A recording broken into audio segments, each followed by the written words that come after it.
There are some occasions where updating firmware will be required. It could be for features, security patches, or bug fixes. This demo will give you a general idea of how to update the firmware on a network switch. Keep in mind that there may be many ways to update a switch, such as through the command line interface or CLI, or even the graphical user interface or GUI. We're going to see which level our firmware is presently at and see if there's an update for it. After logging into the web GUI, go to Administration, File Management, and then Active Image. This tells us the current running version number and gives the option to roll back to another version on reboot. We now know our version is 1.4.11.4. First, we must obtain the firmware from the manufacturer's website. You'll need to know the model name of the device, such as this, Cisco SG300-28P.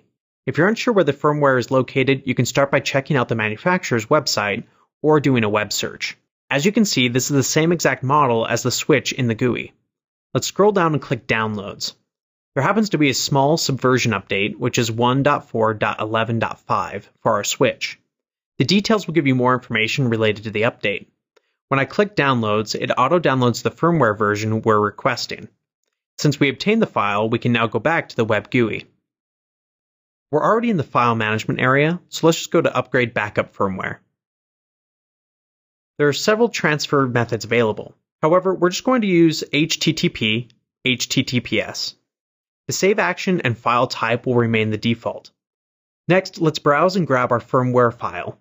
Normally on a Windows system, all downloaded files go to the Downloads folder of the logged in user. Once the file is selected, we have the ability to apply it to the switch. There are some warnings that do pop up, letting you know you can't navigate while the download to the switch is happening. Just click OK to continue. We're going to skip forward as this can take some time to download. Now that the copy is done, there's a notice telling us it can only be used if it's selected as the active image. We're going to click Done and then navigate to Active Image and change the image version to the new one, which is 1.4.11.5, and then click Apply. A reboot will be needed to apply the new image to the switch. They do have a link here to reboot, otherwise you can find it on the left-hand side. There is another warning that does pop up when we click Reboot. As you can see, we don't have any unsaved configs. Otherwise, there would be a flashing red notice over here. Next, we're going to click OK. At this time, the switch is rebooting, so what you see on the screen will be unresponsive. As we fast forward, our switch is done rebooting and the web GUI is available again. After logging into the switch, we're going to go to Administration, File Management, and then Active Image. This will show us that the switch is now running the newly applied firmware version. That's it for this demo.